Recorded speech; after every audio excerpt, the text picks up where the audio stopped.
ਜਦੋਂ ਪਤਾ ਲੱਗ ਜਾਵੇ ਨਾ ਵਾਸਤਵਿਕ ਬਿਮਾਰੀ ਦਾ, ਰੋਗ ਦਾ, ਫਿਰ ਆਦਮੀ ਸਹੀ ਉਸ ਰੋਗ ਦਾ ਇਲਾਜ ਵੀ ਕਰਾ ਲੈਂਦਾ ਹੈ। ਹਉਮੈ ਤੇ ਮੈਂ ਤਾਂ ਹੀ ਗੱਲ ਕਰ ਰਿਹਾ ਹਾਂ ਵੀ ਤੁਹਾਨੂੰ ਸਹੀ ਬਿਮਾਰੀ ਪਕੜ ਵਿੱਚ ਆ ਜਾਵੇ। ਇੱਕ ਵਾਰ ਪਤਾ ਲੱਗ ਜਾਵੇ ਵੀ ਇਹ ਕੈਸਾ ਰੋਗ ਹੈ ਤੇ ਕਿੰਨਾ ਪੁਰਾਣਾ ਹੈ ਤੇ ਕਿੰਨਾ ਗਹਿਰਾ ਹੈ, ਤੇ ਇਸ ਰੋਗ ਕਰਕੇ ਹੀ ਸਾਰੇ ਹੀ ਦੁਖੀ ਹਨ। ਦੁੱਖ ਸੰਸਾਰ ਵਿੱਚ ਨਹੀਂ ਹੈ, ਖਿਆਲ ਵਿੱਚ ਰੱਖੋ। ਕੋਈ ਦੁਖੀ ਕਰ ਨਹੀਂ ਰਿਹਾ ਹੈ, ਦੁਖੀ ਹੋ ਨਹੀਂ ਸਕਦਾ ਹੈ।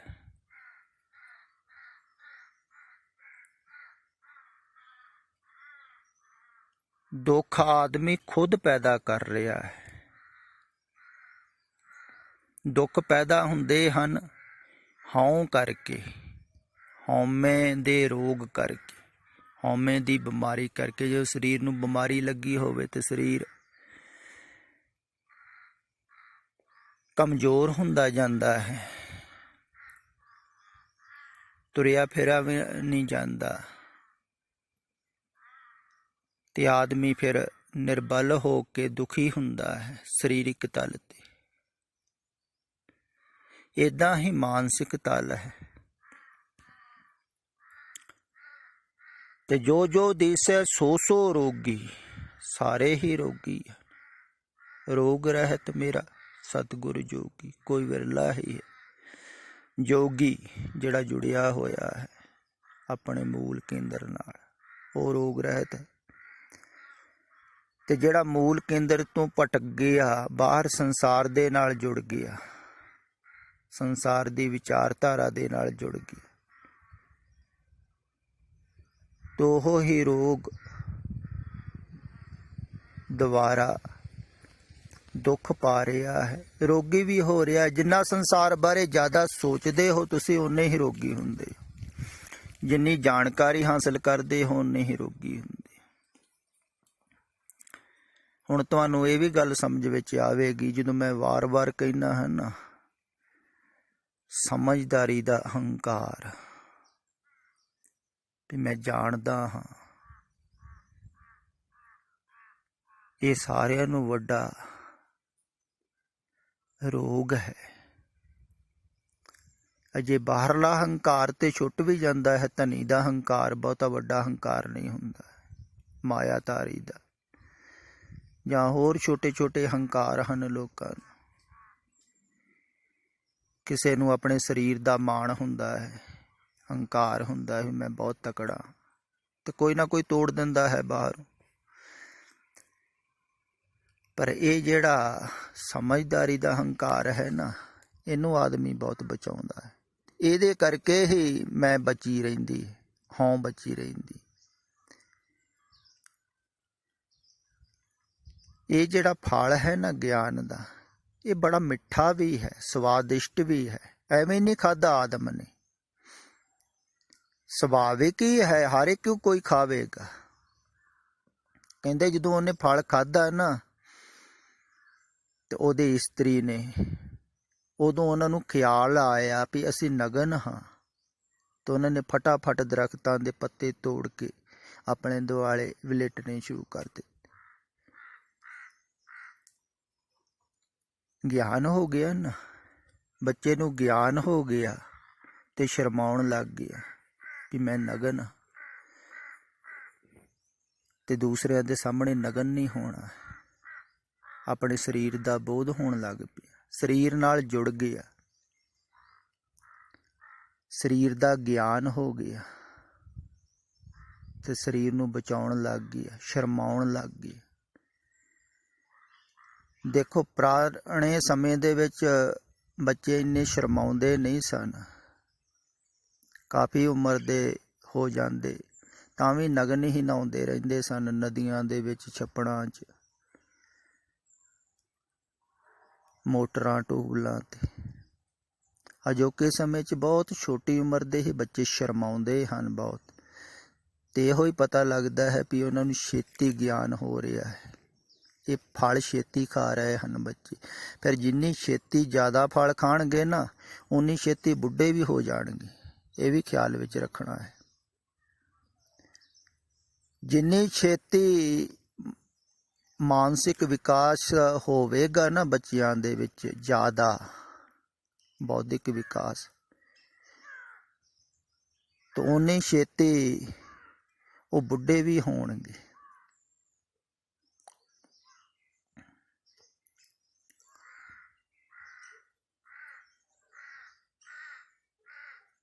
ਕਿਉਂਕਿ ਉਹ ਬਚਪਨਾ ਜਿਹੜਾ ਹੈ ਨਾ, ਉਹ ਜੀ ਨਹੀਂ ਸਕਦੇ ਹਨ। ਜਦੋਂ ਗਿਆਨ ਹੀ ਹੋ ਗਿਆ, ਫਿਰ ਬਚਪਨਾ ਕਿਵੇਂ ਜੀਣਾ ਹੈ? ਫਿਰ ਬਚਪਨ ਗਿਆ, ਗਿਆਨ ਹੋ ਗਿਆ ਤੇ ਬਚਪਨ ਗਿਆ, ਸਵਰਗ ਗਿਆ। ਫਿਰ ਤੇ ਪੈ ਗਏ ਚੱਕਰਾਂ ਦੇ ਵਿੱਚ। ਸੰਗਣਾ ਹੈ, ਸ਼ਰਮਾਉਣਾ ਹੈ, ਦੱਸਣਾ ਹੈ ਦੂਸਰੇ ਨੂੰ ਕਿ ਲੁਕਣਾ ਹੈ। ਫਿਰ ਤੇ ਚੱਲ ਪਿਆ ਕੰਮ ਸੰਸਾਰ ਬਾਰੇ, ਸੋਚਣਾ ਸ਼ੁਰੂ ਕਰ ਦਿੱਤਾ ਆਪਣੇ ਪਰਾਏ ਬਾਰੇ, ਚੰਗਾ ਮਾੜੇ ਬਾਰੇ। ਆਪਣਾ ਹੈ, ਪਰਾਇਆ ਹੈ, ਚੰਗਾ ਹੈ, ਮਾੜਾ ਹੈ, ਇਹ ਅੱਛਾ ਹੈ, ਬੁਰਾ ਹੈ। ਵਿਚਾਰਧਾਰਾ ਚੱਲ ਪਈ। ਆਪਣੇ ਵਾਸਤੇ ਕੀ ਕੁਝ ਕਰਨਾ ਹੈ, ਆਪਣਿਆਂ ਵਾਸਤੇ ਬਹੁਤ ਕੁਝ ਕਰਨਾ ਹੈ। ਚੱਲ ਪਈ ਸੋਚ, ਚੱਲ ਪਿਆ ਮਨ, ਵਧਣ ਲੱਗ ਪਈ ਹਉਮੈ ਕਰਮ ਕਮਾਹੇ, ਹਉਮੈ ਏਈ ਬੰਧਨਾ ਫਿਰ ਜੋ ਨਹੀਂ ਪਾ। ਫਿਰ ਚੱਲ ਪਿਆ। ਫਿਰ ਇਸ ਜਨਮ ਦੇ ਵਿੱਚ ਸੰਤੁਸ਼ਟੀ ਨਹੀਂ ਹੁੰਦੀ ਹੈ। ਫਿਰ ਅਗਲੇ ਜਨਮ ਫਿਰ ਉੱਦਾਂ ਹੀ ਚੱਲਦਾ ਹੈ, ਫਿਰ ਫਲ ਖਾਂਦਾ ਹੈ। ਕਿਉਂਕਿ ਆਦਤ ਬਣੀ ਹੋਈ ਹੈ ਨਾ, ਪਿਛਲੇ ਜਨਮ ਖਾਧਾ ਸੀ, ਤਾਂ ਉਹ ਹੀ ਆਦਤ ਬਣੀ ਹੋਈ, ਅਗਲੇ ਜਨਮ ਫਿਰ ਖਾਊਗਾ।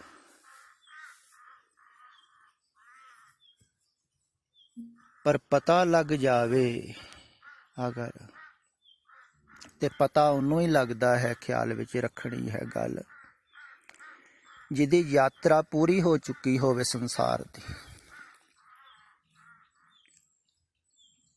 ਪੂਰਬ ਕਰਮ ਅੰਕੁਰ ਜਬ ਪ੍ਰਗਟੇ, ਭੇਟਿਓ ਪੁਰਖ ਰਸਿਕ ਬੈਰਾਗੀ। ਜਦੋਂ ਯਾਤਰਾ ਪੂਰੀ ਹੋ ਚੁੱਕੀ ਹੋਵੇ ਸੰਸਾਰ ਦੀ ਨਾ, ਉਦੋਂ ਪਤਾ ਲੱਗਦਾ ਹੈ ਆਦਮੀ ਨੂੰ ਕਿ ਮੈਂ ਸੰਸਾਰ ਦੇ ਵਿੱਚ ਕਿਉਂ ਫਸਿਆ ਹੋਇਆ, ਤੇ ਸੰਸਾਰ ਦੇ ਵਿੱਚ ਫਸਣ ਕਰਕੇ ਹੀ ਮੈਂ ਦੁੱਖ ਪਾ ਰਿਹਾ। ਫਿਰ ਉਹ ਨਿਕਲਣ ਦੀ ਚੇਸ਼ਟਾ ਕਰਦਾ ਹੈ, ਤੇ ਉਹਦੇ ਅੰਦਰ ਵੈਰਾਗ ਪੈਦਾ ਹੁੰਦਾ ਹੈ ਸੰਸਾਰ ਦੇ ਪ੍ਰਤੀ। ਜਿਵੇਂ ਮੈਂ ਕੱਲ ਕਿਹਾ ਹੈ ਨਾ, ਜਿਹਦੇ ਅੰਦਰ ਸੁੱਖ ਦੀ ਚਾਹ ਹੈ, ਇਹ ਸੰਸਾਰ ਦੇ ਵਿੱਚ ਭੋਗਣ ਦੀ ਇੱਛਾ ਹੈ, ਹੋਰ ਨਹੀਂ ਬਾਹਰ ਨਿਕਲੇਗਾ। ਜਿਵੇਂ ਆਹ ਦੂਸਰੇ ਗਰੁੱਪ ਦੇ ਵਿੱਚ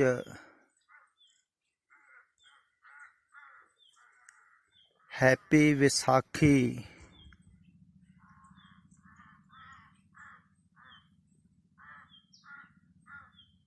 ਦਾ ਇੱਕ ਪੋਸਟਰ ਜਿਹਾ ਪਾਇਆ ਹੋਇਆ ਹੈ ਨਾ,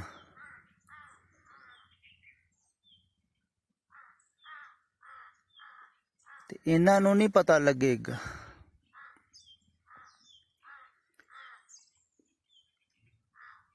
ਕਿਉਂਕਿ ਇਹ ਚਾਹੁੰਦੇ ਹਨ ਹੈਪੀ ਹੋਵੇ, ਅਗਲਾ ਸਮਾਂ ਚੰਗਾ ਹੋਵੇ, ਆਉਣ ਵਾਲਾ ਸਮਾਂ। ਹੁਣ ਹੈਪੀ ਨਿਊ ਈਅਰ ਤੇ ਬਹੁਤਿਆਂ ਨੇ ਕਿਹਾ ਹੀ ਸੀ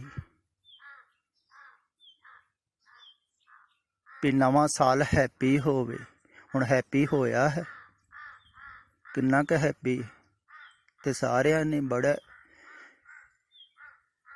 ਇੱਕ ਦੂਸਰੇ ਨੂੰ ਭੇਜਿਆ ਹੈਪੀ ਹੈਪੀ, ਤੇ ਬਹੁਤ ਭੇਜਦੇ ਹਨ, ਕਈ ਹਰ ਮਹੀਨੇ ਹੀ ਭੇਜਦੇ ਰਹਿੰਦੇ ਹਨ। ਕੁਛ ਹੈਪੀ ਹੁੰਦਾ ਹੈ? ਕਹਿਣ ਨਾਲ ਥੋੜ੍ਹੀ ਹੋ ਜਾਊਗਾ ਹੈਪੀ। ਵਧੀਆ ਕਹਿਣ ਨਾਲ ਨਹੀਂ ਹੋਣਾ ਹੈ। ਨਾਲੇ ਬਾਹਰ ਕੋਈ ਹੈਪੀ ਹੋਇਆ ਹੈ ਜੇ ਤੱਕ? ਜੇ ਬਾਹਰ ਹੋ ਹੀ ਜਾਵੇ ਤੇ ਫਿਰ ਲੋੜ ਹੀ ਨਹੀਂ ਹੈ ਪਰਮ ਪੁਰਖਾਂ ਨੂੰ ਕਹਿਣ ਦੀ ਕਿ ਸੰਸਾਰ ਦੇ ਵਿੱਚੋਂ ਧਿਆਨ ਹਟਾਓ, ਸੰਸਾਰ ਨੂੰ ਛੱਡੋ, ਸੰਸਾਰ ਮਿਥਿਆ ਹੈ, ਕੂੜ ਹੈ, ਅਸੱਤ ਹੈ, ਦੁੱਖ ਰੂਪ ਹੈ। ਫਿਰ ਕਿਉਂ ਕਹਿਣਾ ਹੈ? ਉਹ ਤਾਂ ਕਹਿੰਦੇ ਹਨ ਹੈਪੀ ਹੋ ਹੀ ਨਹੀਂ ਸਕਦਾ ਤੁਹਾਡਾ ਸੰਸਾਰ, ਕਦੇ ਹੋਇਆ ਹੀ ਨਹੀਂ ਕਿਸੇ ਦਾ। ਤੁਸੀਂ ਹੈਪੀ ਹੋ ਸਕਦੇ ਹੋ, ਤੇ ਤੁਸੀਂ ਜਦੋਂ ਹੈਪੀ ਹੋ ਗਏ ਨਾ,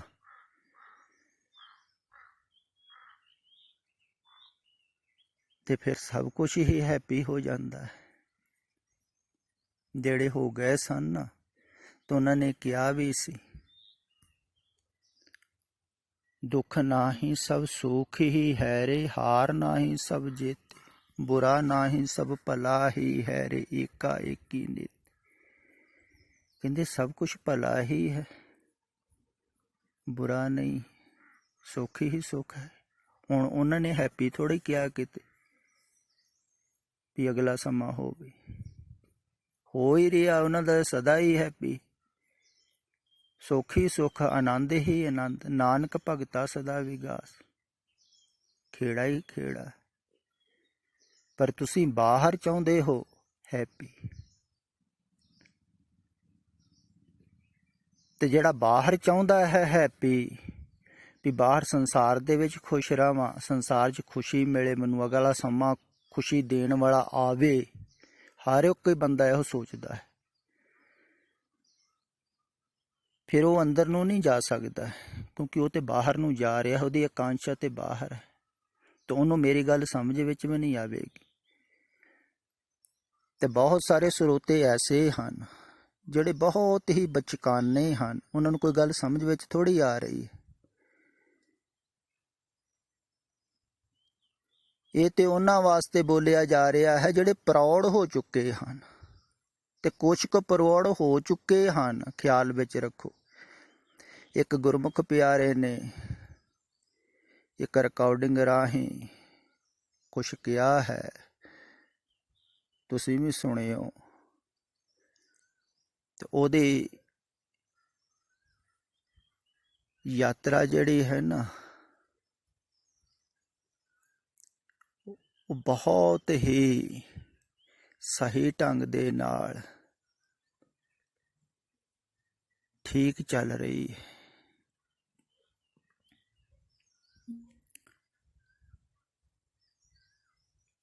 पर हाले डावाडोल है, क्योंकि जड़ी अवस्था ते वो है ना, उत्थे बहुत ही फिसलन है। ख्याल विच रखो, ध्यान जिहड़ा है ना एक पारे दी तरह है, बहुत छेती डोलदा है। ध्यान नूं थिर करना बहुत कठिन है, ते यह गुरमुख प्यारा थिर करन दी कोशिश कर रहा है।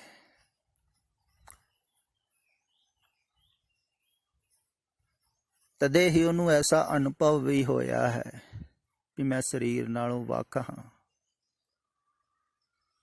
शरीर एक आलणे दी तरह है, मैं एक पंछी दी तरह है।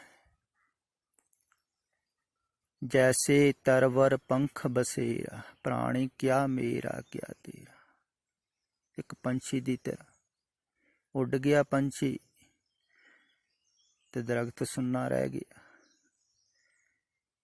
ते इदां ही शरीर दे अंदर ते कदे कदे गुरमुख प्यारे उडारियां भी मारदे हैं, जिवें पंछी उडारी मारदा है ना दरख्त तों, इदां शरीर तो भी उडारियां मार लैंदे हैं। तो उन्होंने पता है भी ये अलहदा है, पर थोड़ा थोड़ा जे ख्याल आ रहा है, ये परपक्क होण नूं टाइम लगेगा। ख्याल विच रखना ते बहुत ध्यान रखना पवेगा, इस अवस्था दे विच बहुत सजग रहना पवेगा, बहुत ख्याल रखना पवेगा। जिवें पहले कोई साइकिल चलाउंदा है ना, ते बैलेंस रखना पैंदा है उन्हें, ਇੱਧਰ ਨਾ ਡਿੱਗ ਜਾ, ਇੱਧਰ ਨਾ ਡਿੱਗ ਜਾ। ਇਵੇਂ ਹੀ ਇਹ ਧਿਆਨ ਦੀ ਅਵਸਥਾ ਦੇ ਵਿੱਚ ਵੀ ਬੈਲੈਂਸ ਰੱਖਣਾ ਪੈਂਦਾ ਹੈ। ਤੇ ਬਹੁਤ ਖਿਆਲ, ਬਹੁਤ ਸਜਗਤਾ ਰੱਖਣੀ ਪੈਂਦੀ ਹੈ ਤੇ ਚੇਤਨ ਰਹਿਣਾ ਪੈਂਦਾ ਹੈ।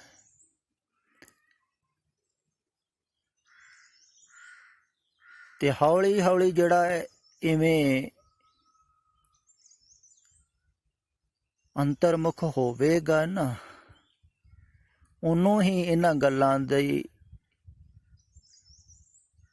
ਜੋ ਸਪਸ਼ਟਤਾ ਹੈ ਨਾ, ਉਹ ਸਮਝ ਵਿੱਚ ਆਵੇਗੀ। ਇਹ ਗੱਲਾਂ ਸਮਝ ਵਿੱਚ ਆਉਣਗੀਆਂ। ਇਹ ਅੰਤਰਮੁਖਤਾ ਵਾਸਤੇ ਕਿਹਾ ਜਾ ਰਿਹਾ ਹੈ। ਇਹ ਸਿਰਫ ਕਥਾ ਕਹਾਣੀਆਂ ਉੱਦਾਂ ਹੀ ਨਹੀਂ ਹਨ।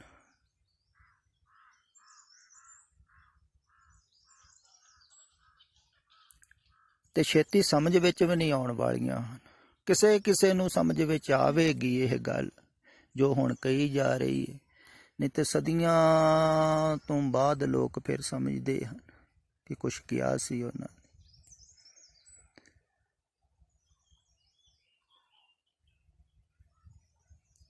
ਤੇ ਜਿਹੜਾ ਵਾਸਤਵਿਕ ਦੇ ਵਿੱਚ